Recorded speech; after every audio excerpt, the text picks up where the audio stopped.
Complex compounds లో this is one of the important question for 4 marks. ఇక్కడ చూడండి, right the shapes of complex compounds అని అంటారు. Geometrical shapes of complex compounds. ఈ question కి పెద్దగా రూల్స్ ఏమి లేకుండా మీరు ఈజీగా ఏ విధంగా ఐడెంటిఫై చేయాలి ఆ కాంప్లెక్స్ యొక్క స్ట్రక్చర్. ఇప్పుడు మీకు ఏమైనా ఐడియా ఉందా? చూడండి, కాంప్లెక్స్ యొక్క స్ట్రక్చర్ ఏమై ఉండొచ్చు? ఎలా చెప్తున్నారు ఆక్టాహైడ్రల్ అని? ఆక్టాహైడ్రల్ అని ఎలా చెప్పొచ్చు? ఇది ఆల్రెడీ వెర్నర్స్ కాంపౌండ్, వెర్నర్స్ ఏం నేర్చుకున్నాం కదా, cobalt CONH3 take it 6 times, ఇక్కడ +3 ఉంది. +3 కి బదులు మనం ఇక్కడ CF3 అని నేర్చుకున్నాం. CF3 3 CF తీసేసాం కాబట్టి +3 రాస్తాం. సో ఆ కాంపౌండ్ ఈ కాంపౌండ్ ఒకటే. ఎప్పుడే కానీ మీరు ఈజీగా గుర్తుపెట్టుకోండి, ఈ స్క్వేర్ బ్రాకెట్ కి లోపల లైగాండ్స్ ఎన్ని ఉన్నాయి? ఇక్కడ 6 ఉన్నాయి. స్క్వేర్ బ్రాకెట్ కి లోపల ఉన్న వాటిని సెకండరీ వాల్యూస్ ని సాటిస్ఫై చేస్తున్నాయి. This is nothing but coordination number. Coordination number of this compound ఎంత అంటే 6. ఎప్పుడే కానీ కోఆర్డినేషన్ నంబర్ 6 ఉన్నప్పుడు ఆ కాంపౌండ్ యొక్క స్ట్రక్చర్ అనేది octahedral shape. What is the shape of this compound? Octahedral. Square bracket లోపల మనకి 6 లైగాండ్స్ వస్తే, కోఆర్డినేషన్ నంబర్ 6 ఉంటే గుర్తుపెట్టుకోండి ఈజీగా, the shape of that compound is octahedral. Octahedral. And next చూడండి, ఇక్కడ కూడా 6 వచ్చింది. FECN taken 6 times. కాంప్లెక్స్ ఏమైనా ఉండేది మనకు సంబంధం లేదు. ఇక్కడ 6 వచ్చింది అంటే the shape of that compound is octahedral. ఈజీగానే ఉంది కదా, గుర్తుపెట్టుకోవచ్చు కదా. 6 వచ్చింది అంటే ఆక్టాహైడ్రల్. ఇక్కడ మాత్రం కొద్దిగా కన్ఫ్యూజింగ్ ఉంది. ఇక్కడ 4 ఉంది, ఇక్కడ కూడా 4 ఉంది. మరి కోఆర్డినేషన్ నంబర్ 4 ఉన్నప్పుడు, కోఆర్డినేషన్ నంబర్ 4 ఉన్నప్పుడు 2 టైప్స్ ఆఫ్ షేప్స్ ఉండొచ్చు. ఒకటి ఏంటంటే స్క్వేర్ ప్లానర్ అయినా ఉండొచ్చు, లేదా టెట్రాహైడ్రల్ షేప్ అయినా ఉండొచ్చు. Tetrahedral shape. ఇక్కడ గుర్తుపెట్టుకోండి, ప్లాటినం వచ్చింది అంటే ఖచ్చితంగా అదేంటి? Square planar. Square planar shape. Platinum ఉండి కోఆర్డినేషన్ నంబర్ 4 ఉంటే the shape of that molecule is square planar. మిగతా వాటన్నిటికీ టెట్రాహైడ్రల్. మిగతాది ఏదైనా రాని ఏమైనా రాస్తాము? టెట్రాహైడ్రల్. కోఆర్డినేషన్ నంబర్ 6 ఉంటే, కోఆర్డినేషన్ నంబర్ 6 ఉంటే there is no doubt octahedral. Coordination number అంటే స్క్వేర్ బ్రాకెట్ లోపల ఎన్ని లైగాండ్స్ ఉన్నాయి? స్క్వేర్ బ్రాకెట్ లోపల ఎన్ని లైగాండ్స్ ఉన్నాయి? 6 ఉన్నప్పుడు షేప్ ఏంటి? ఆక్టాహైడ్రల్. ఇక్కడ కూడా కోఆర్డినేషన్ నంబర్ ఎంత? 6 ఉన్నప్పుడు షేప్ ఏంటి? ఆక్టాహైడ్రల్. బట్ కోఆర్డినేషన్ నంబర్ 4 ఉన్నప్పుడు 2 types of shapes are possible. So ఏమిటవి? స్క్వేర్ ప్లానర్ అయినా అయి ఉండొచ్చు, లేదా టెట్రాహైడ్రల్ అయినా అయి ఉండొచ్చు. ప్లాటినం వచ్చినప్పుడు మాత్రం స్క్వేర్ ప్లానర్, మిగతా వాటన్నిటికీ టెట్రాహైడ్రల్. సో ఇక్కడ ప్లాటినం ఉంది, కోఆర్డినేషన్ నంబర్ 4 ఉంది, కాబట్టి ఏంటి? Shape of the molecule is, shape of the complex compound is square planar. And ఇక్కడ డికెన్ కానీ ఇంకేదైనా కాంపౌండ్ కానీ అప్పుడు ఏంటది? టెట్రాహైడ్రల్. కోఆర్డినేషన్ నంబర్ 4 వచ్చినప్పుడు జనరల్ గా టెట్రాహైడ్రల్, బట్ ప్లాటినం కాంపౌండ్స్ మాత్రం స్క్వేర్ ప్లానర్ అని రాస్తే సరిపోతుంది. ఇక నెక్స్ట్ చూద్దాం. Calculate the oxidation number of central metal atom అంటారు. సెంట్రల్ మెటల్ ఆటమ్ లేదా అయాన్. ఇక్కడ చూసుకోండి, ఈ స్క్వేర్ బ్రాకెట్ కి పక్కనే ఉన్నది ఏంటి? Central metal atom. దీని యొక్క ఆక్సిడేషన్ నంబర్ ని మనం క్యాల్కులేట్ చేయాలి. సో ఇది మనకు తెలియదు కాబట్టి మనం ఏమనుకుందాం? దీన్ని X అనుకుందాం. The oxidation state of nickel is considered as X plus 4 ఉన్నాయి కార్బోనిల్ CO గ్రూప్స్ ఎన్ని ఉన్నాయి? 4 ఉన్నాయి. మనం ఇక్కడ గుర్తుపెట్టుకోవాలి కొన్ని. CO అనేది న్యూట్రల్, దీనికి ఆక్సిడేషన్ నంబర్ 0. NH3 వచ్చినప్పుడు కూడా అది న్యూట్రల్ మాలిక్యూల్, దానికి కూడా 0. Cl వచ్చినప్పుడు -1, Cn వచ్చినప్పుడు -1. నెక్స్ట్ NH3 అయిపోయింది కదా. C2O4 ఆక్సలేట్ అయాన్ అంటారు, దీనికి -2. ఇంకేమైనా వస్తే కూడా నోట్ చేసుకుందాం. ఇవి ఆక్సిడేషన్ నంబర్స్ మనకు గుర్తుండాలి. సో ఇక్కడ నికెల్ X అనుకుందాం, 4 కార్బోనిల్ గ్రూప్స్ ఉన్నాయి, 4 రాసా. ఒక్కొక్క కార్బోనిల్ గ్రూప్ యొక్క ఆక్సిడేషన్ నంబర్ ఎంత? 0. అంటే 4 into 0. ఇక్కడ పైన ఏమన్నా ఆక్సిడేషన్ స్టేట్ ఉందా? లేదు, కాబట్టి equal to 0. So X plus 0 equal to 0 అంటే X ఈక్వల్ టు ఎంత? 0. సో నికెల్ యొక్క ఆక్సిడేషన్ స్టేట్ ఎంత? 0. ఆ విధంగా మనం oxidation state of central metal ion ని క్యాల్కులేట్ చేయొచ్చు. ఇక్కడ చూడండి, కోబాల్ట్ యొక్క ఆక్సిడేషన్ నంబర్ కనుక్కోవాలి. మనం ఏమనుకుందాం?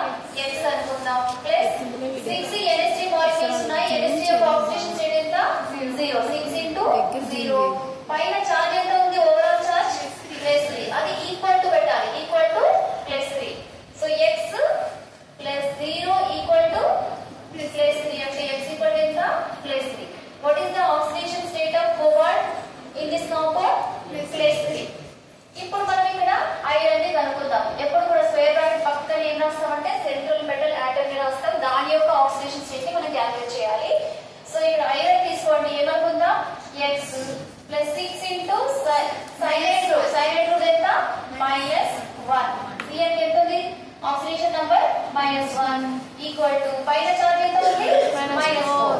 So x -6 equal to -4.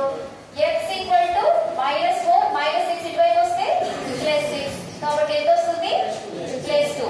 Iron యొక్క ఆక్సిడేషన్ స్టేట్ ఎంత +2. ఆ విధంగా క్యాలిక్యులేట్ చేయాలి. ఇక్కడ కూడా మనం ఐరన్ ని క్యాలిక్యులేట్ చేద్దాం. దీన్ని ఆక్సలేట్ అయాన్ అంటారు. సో x ప్లస్ ఎన్ని ఉన్నాయి ఆక్సలేట్ అయాన్స్ 3 ఉన్నాయి. ఒక్కొక్క C2O4 కి ఎంత చార్జ్ ఉంటుంది -2 ఈక్వల్ టు ఓవరాల్ చార్జ్ ఎంత -3. x -6 equal to -3. x equal to -3 -6 ఇటువైపు వస్తే +6 ఈక్వల్ టు ఎంత వస్తుంది +3. Oxidation state of iron is +3. ఈ విధంగా మనం ఈజీగా ఆక్సిడేషన్ నంబర్స్ ని క్యాలిక్యులేట్ చేయొచ్చు. ఇక నెక్స్ట్ చూద్దాం. మనకు కొన్ని కాంపౌండ్స్ ఇచ్చారు, వాటి నేమ్స్ ఇచ్చారు, మనం వాటి యొక్క ఫార్ములాస్ రాయాలి. ఇది కూడా చాలా చాలా ఈజీగా మనం నేర్చుకోవచ్చు. ఎలాగో చూద్దాం. ఫస్ట్ ఇచ్చిన కాంపౌండ్ లో ఒకసారి పేరు చదివి దాంట్లో మీకు తెలిసిన డి బ్లాక్ ఎలిమెంట్ ఏమైనా ఉందేమో చూద్దాం. ట్రాన్సిషన్ ఎలిమెంట్స్ ఉంటాయి కదా, డి బ్లాక్ ఎలిమెంట్ చూద్దాం. చూడండి దీని పేరు చదవండి. Tetra hydroxo zincate. జింకేట్ అన్నారు. జింక్ అనేది ట్రాన్సిషన్ ఎలిమెంట్స్ కదా, జింక్ డి బ్లాక్ ఎలిమెంట్. కాబట్టి అది ఫస్ట్ రాద్దాం. ఈ స్క్వేర్ బ్రాకెట్ కి పక్కనే సెంట్రల్ మెటల్ ఆటమ్ రాయాలి, జింక్ అని రాయాలి. స్క్వేర్ బ్రాకెట్ పక్కనే ట్రాన్సిషన్ ఎలిమెంట్స్ ని రాయాలి. టెట్రా హైడ్రాక్సో అన్నారు. హైడ్రాక్సో అంటే OH గ్రూప్ ని హైడ్రాక్సీ గ్రూప్ అంటారు. టెట్రా అంటే 4. టెట్రా హైడ్రాక్సో అంటే 4 OH గ్రూప్స్ రాయాలి. జింకేట్ జింక్ అన్నారు కాబట్టి జింక్ రాసా. 2 అయాన్ అన్నారు. అయాన్ అన్నప్పుడు ఖచ్చితంగా పైన చార్జ్ అనేది రావాలి. అయాన్ అన్నప్పుడు 2 అయాన్ అన్నారు. 2 అయాన్ అంటే this 2 is nothing but the oxidation state of zinc. Zinc యొక్క ఆక్సిడేషన్ స్టేట్ ఎంత రావాలి 2 రావాలి. ఎప్పుడు 2 వస్తుంది? అది ఇక్కడ -2 తీసుకున్నప్పుడే 2 వస్తుంది. ఇంకా కావాలంటే మనం క్యాల్కులేట్ చేద్దాం. జింక్ ది x అనుకోండి +4 * OH కి -1 ఉంటుంది. OH కి -1 ఈక్వల్ టు 4 * -1 ఈక్వల్ టు ఎంత -2. అప్పుడు x -4 equal to -2. x equal to ఏమొస్తుంది +2 వస్తుంది. ఇక్కడ అదే కదా అడిగారు 2. ఈ కాంపౌండ్ లో ఆక్సిడేషన్ జింక్ యొక్క ఆక్సిడేషన్ స్టేట్ ఎంత ఉండాలి 2 ఉండాలి. +2 ఉండాలి. +2 ఉండాలంటే మనం ఇక్కడ పైన ఎంత చార్జ్ తీసుకోవాలి -2 తీసుకోవాలి. కాబట్టి ఈ ఇచ్చిన కాంపౌండ్ యొక్క ఫార్ములా ఏంటి? ZnOH taken 4 times. పైన చార్జ్ ఓవరాల్ చార్జ్ ఎంత -2. ఇక నెక్స్ట్ చూడండి. ఇక్కడ హెక్సామెన్ కోబాల్ట్. కోబాల్ట్ అనేది transition elements D block element. Cobalt అంటే ఏంటి CO. హెక్సా అంటే 6, అమైన్స్ అంటే NH3. Hexa amine. అమైన్ అంటే ఏంటి NH3. హెక్సా అంటే 6. Hexa amine. Cobalt 3 sulphate. Sulphate అంటే మనకు తెలుసు SO4. ఇదంతా ఈజీగా రాయొచ్చు, కానీ ఆక్సిడేషన్ నంబర్ ని కూడా మనం కరెక్ట్ గా సెట్ చేయాలి. అప్పుడే మనకు ఫార్ములా కరెక్ట్ అవుతుంది. ఇప్పుడు ఆక్సిడేషన్ నంబర్ కోబాల్ట్ ఎంత రావాలి 3 రావాలి. మనకు తెలుసు NH3 కి 0. NH3 ఇందాక రాసుకున్నాం కదా, NH3 కి 0 కాబట్టి కన్సిడర్ చేయకండి. కోబాల్ట్ కి 3 రావాలి. SO4 కి ఎప్పుడు కూడా మైనస్ ఉంటుంది. మనం ప్రాక్టికల్స్ లో కూడా నేర్చుకుంటున్నాం కదా. SO4 కి ఎంత ఉంటుంది చార్జ్ -2 ఉంటుంది. ఇక్కడ -2 అంటే ఇక్కడ -2 అంటే ఇక్కడ +2 వస్తుంది. కానీ మనకి ఇక్కడ క్వశ్చన్ ఏమంటారు 3 రావాలి. 3 రావాలి అంటే దాన్ని బ్యాలెన్స్ చేయాలి. బ్యాలెన్స్ చేయడానికి ఇక్కడ దీన్ని 2 టైమ్స్ తీసుకోండి, ఇక్కడ దీన్ని 3 టైమ్స్ తీసుకోండి. ఎలా వస్తుంది ఇప్పుడు చూడండి. 3 * -2 ఎంత అవుతుంది -6. 3 * -2 ఎంత అవుతుంది -6. ఆ -6 అంటే ఈ పక్కన ఎంత వస్తుంది +6. ఆపోజిట్ కదా.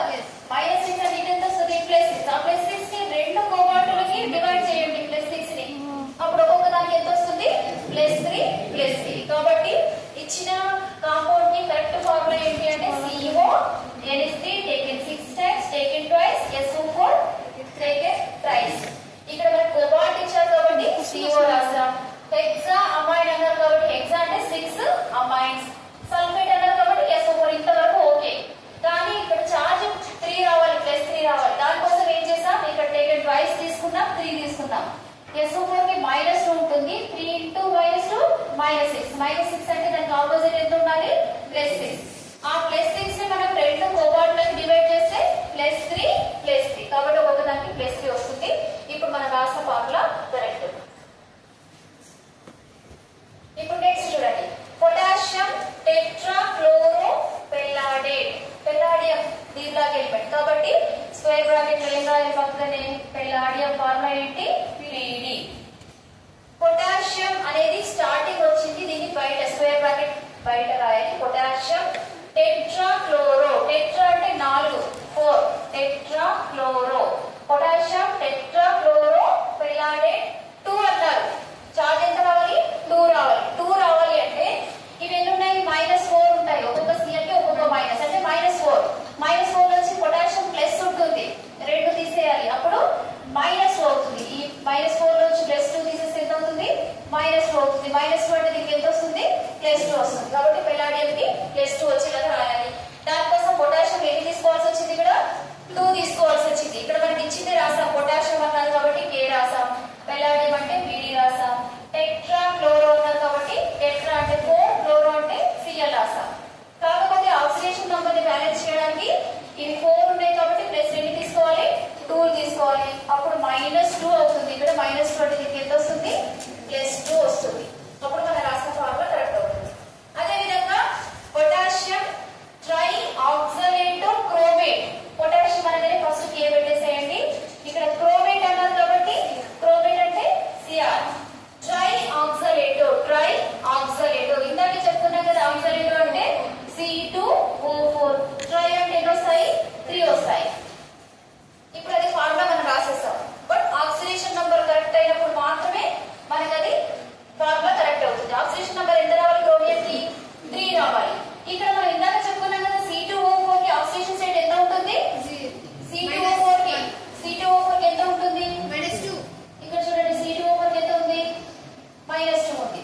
-2 అంటే -2 ఎన్ని ఉన్నాయి మరి 3 ఉన్నాయి. -2 × 3 ఎంత అవుతుంది -6 అవుతుంది. -6 అంటే క్రోమియం ఎంత వస్తుంది +6 వస్తుంది. +6 అంటే ఇక్కడ మనకి 3 రావాలి కాబట్టి ఇందులో వచ్చి 3, ఇక్కడ -6, ఇది పొటాషియం ఒక్కొక్క దానికి +1 అంటే +3 అవుతాయి. +3 -6 అప్పుడు ఎంత వస్తుంది -3 అవుతుంది. -3 అంటే దీనికి ఆపోజిట్ కాబట్టి -6. కాబట్టి పొటాషియం ఎన్ని తీసుకోవాలి 3 తీసుకోవాలి. So K3 Cr C2O4 taken tries తీసుకుంటే ఈ ఫార్ములా కరెక్ట్ అవుతుంది. సో ఈ ఫార్ములాస్ రాయడం ఈజీయే, కొద్దిగా ఆక్సిడేషన్ నంబర్ ని మనం బ్యాలెన్స్ చేసుకుంటే చాలు ఈ ఫార్ములాస్ ని మనం ఈజీగా రాసేయచ్చు. ఇక నెక్స్ట్ చూడండి, మనకి ఇక్కడ ఫార్ములాస్ ఇచ్చారు. ఇప్పుడు వీటికి IUPAC నేమ్స్ రాయాలి మనం. ఆ నేమ్స్ కూడా సిస్టమేటిక్ గా ఎలా రాయాలో ఈజీ మెథడ్ లో మనం నేర్చుకుందాం. ఫస్ట్ ఇది సెంట్రల్ మెటల్ ఆటమ్ మీద అయాన్ ఉంటుంది కదా, దాన్ని మర్చిపోండి. దాంట్లో ఉన్న లైగాండ్స్ చూడండి. లైగాండ్స్ ఏమున్నాయి ఇక్కడ 6 అమైన్ గ్రూప్స్ ఉన్నాయి. ఏమున్నాయి 6 అమైన్ గ్రూప్స్ ఉన్నాయి. అందుకే దీన్ని హెక్సా అమైన్ కోబాల్ట్ ఉంది కాబట్టి కోబాల్ట్, హెక్సా అమైన్ కోబాల్ట్. ఇప్పుడు ఖచ్చితంగా బ్రాకెట్ లో ఆక్సిడేషన్ నంబర్ రాయాలి. రాసిన తర్వాత క్లోరిన్స్ ఉన్నాయి కాబట్టి క్లోరైడ్ అని రాయాలి. ఖచ్చితంగా ఆక్సిడేషన్ నంబర్ బ్రాకెట్ లో రాయాలి. మనం కనుక్కుందాం ఇప్పుడు ఆక్సిడేషన్ నంబర్ ఎంత అనేది. సో కోబాల్ట్ అది తర్వాత రాయాలి. ఫస్ట్ దాంట్లో ఉన్న లైగాండ్స్ 6 ఉన్నాయి కాబట్టి హెక్సా అమైన్ కోబాల్ట్ క్లోరైడ్. ఆ కోబాల్ట్ సెంట్రల్ మెటల్ ఆటమ్ పక్కన ఖచ్చితంగా ఆక్సిడేషన్ నంబర్ ని మెన్షన్ చేయాలి. ఆక్సిడేషన్ నంబర్ ఇప్పుడు మనకు తెలుసు NH3 0 కదా, NH3 0 అంటే 6 ఉండాలి, ఎన్నైనా ఉండాలి, ఇదంతా 0. ఒక్కొక్క Cl కి -1 వస్తుంది. 3 Cls అంటే -3 అంటే కోబాల్ట్ కి ఎంత వస్తుంది +3 వస్తుంది. కాబట్టి ఇక్కడ ఎంత వస్తుంది 3 క్లోరైడ్. అది వెర్నస్ కాంపౌండ్ మనం నేర్చుకున్నాం కదా, ప్రతి కాంపౌండ్ లో కోబాల్ట్ కి ఎంత వస్తుంది ఆక్సిడేషన్ నంబర్ +3 వస్తుంది. ఎలా వస్తుంది అంటే ఇక్కడ 3 Cl మైనస్లు ఉన్నాయి. 3 Cl మైనస్ అంటే 3 అంటే ఆపోజిట్ ఉండాలి సెంట్రల్ మెటల్ కి, కాబట్టి -3 అంటే దానికి ఎంత వస్తుంది +3 వస్తుంది. ఇక్కడ చూడండి, ఇక్కడ PT ప్లాటినం ఉంది, మర్చిపోండి. లైగాండ్స్ తీసుకోండి. అమైన్ గ్రూప్స్ ఎన్ని ఉన్నాయి 2 ఉన్నాయి. Di amine. క్లోరిన్ ఉంది క్లోరో. ఇదేంటంటే అమైన్ గ్రూప్ ఉంది, ఇక్కడ మిథైల్ గ్రూప్ ఉంది. CH2 ఉంటే ఏంటి మిథైల్, దాన్ని మిథైల్ అమైన్ అంటారు. Methyl amine. ఇక్కడ వీటన్నింటినీ కూడా ఆక్సిడేషన్ నంబర్ 0 ఉంటాయి. ఇక్కడ అమైన్ కి 0 ఆక్సిడేషన్ స్టేట్, మిథైల్ అమైన్ కి 0 ఆక్సిడేషన్ స్టేట్, క్లోరిన్ కి మాత్రం ఎంత ఉంటుంది -1 ఆక్సిడేషన్ స్టేట్ ఉంటుంది. సో ఇప్పుడు ఈ పేరు రాసేటప్పుడు ఈ అమైన్ గ్రూప్స్ ఉన్నాయి, క్లోరో ఉన్నాయి, మిథైల్ అమైన్ ఉన్నాయి. అమైన్ అంటే ఏ వస్తుంది ఫస్ట్ ఆల్ఫాబెటికల్ ఆర్డర్ లో రాయాలి. లైగాండ్స్ అన్ని ఒకే రకంగా ఉన్నప్పుడు హెక్సా అమైన్ అని పెట్టేస్తాం. ఇక్కడ ఒకటి కంటే డిఫరెంట్ టైప్స్ ఆఫ్ లైగాండ్స్ ఉన్నప్పుడు we have to write the names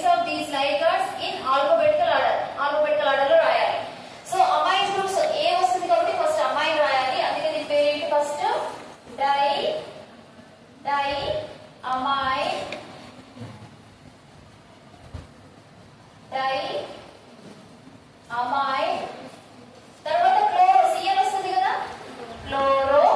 ఇది మిథైల్ అమైన్. ఏం రాయాలి? Methyl amine. ఇవన్నీ లైగండ్స్ రాసిన తర్వాత అప్పుడు సెంట్రల్ మెటల్ ఆటమ్ రాయాలి. ఏంటది? ప్లాటినం. ప్లాటినం తర్వాత ఏముంది? క్లోరైడ్. క్లోరైడ్ రాయాలి. రాసే ముందు ఆక్సిడేషన్ నంబర్ రాయాలి.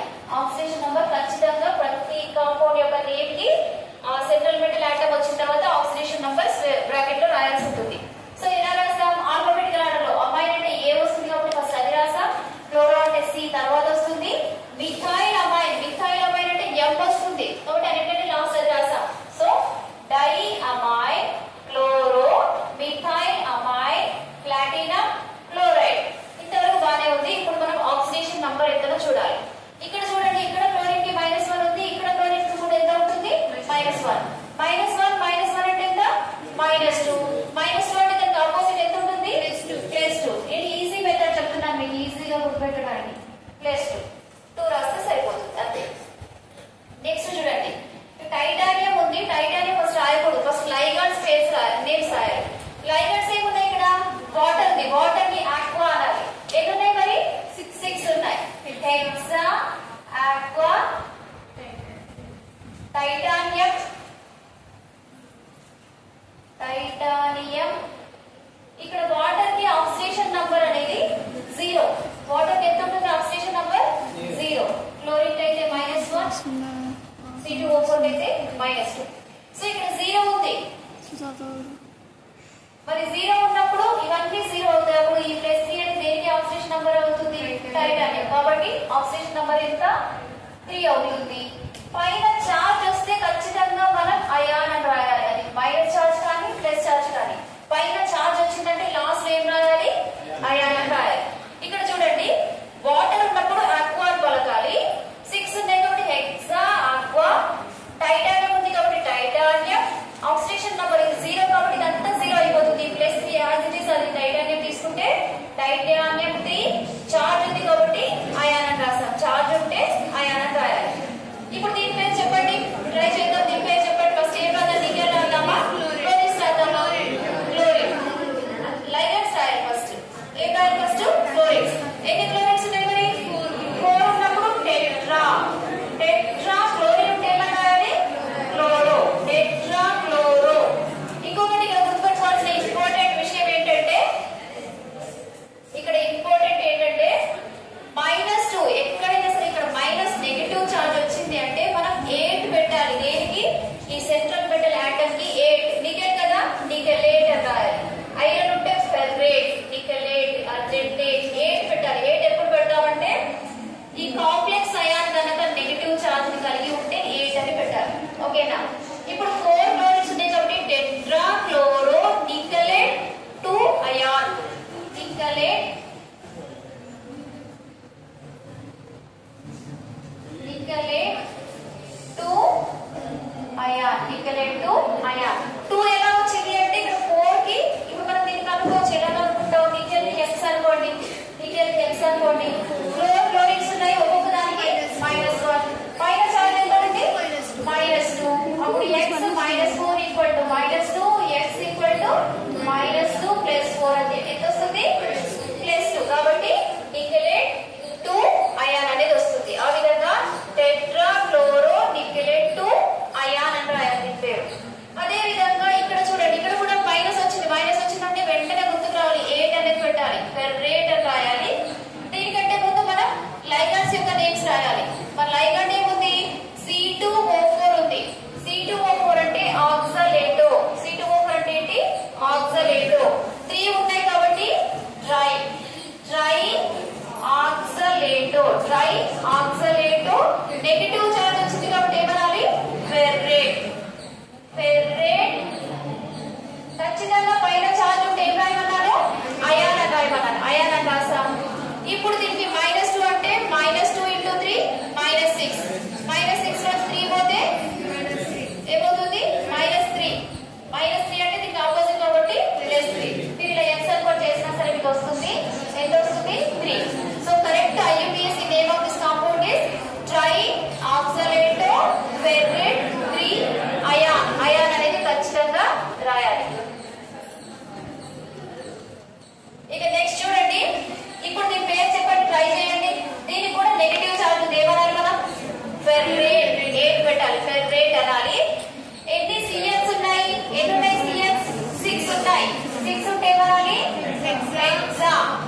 హెక్సా సిఎన్ ఉంటే cyano hexa cyano hexa cyano FE ఏమని పలకాలి ఫెర్రేట్ ఎందుకంటే నెగటివ్ ఛార్జింగ్ కదా ఫెర్రేట్ పైన ఛార్జ్ ఉన్నప్పుడు ఏమని పలకాను అయాన్ అని పలకాలి పైన ఛార్జ్ ఏదైనా కానీ పాజిటివ్ ఉండని నెగటివ్ ఉండని అయాన్ అనాలి నెగటివ్ ఛార్జ్ ఉంటే మాత్రం ఖచ్చితంగా 8 అని పెట్టాలి సెంట్రల్ మెటల్ ఆటమ్ కి 8 అని పెట్టాలి ఇప్పుడు ఆక్సిడేషన్ నంబర్ ఇక్కడ 6 ఉంది -4 ఉంది డిఫరెన్స్ ఎంత 2 కాబట్టి మనం ఈజీగా 2 అని రాస్తే సరిపోతుంది ఇక లేదంటే మనం కనుక్కుందాం ఐరన్ x అనుకోండి plus 6 into CnP -1 equal to -4 x -6 equal to -4 x equal to -4 plus 6 అప్పుడు ఎంత వస్తుంది ప్లస్ ఈ విధంగా కనుక్కున్నా సరే ఓకేనా మొత్తానికి ఏమొచ్చింది హెక్సా సయనో ఫెర్రేట్ 2 అయాన్ ఇక నెక్స్ట్ ఇక్కడ ఫస్ట్ ఏముంది పొటాషియం ఉంది పొటాషియం ఉన్నప్పుడు ఏమని పలకాలి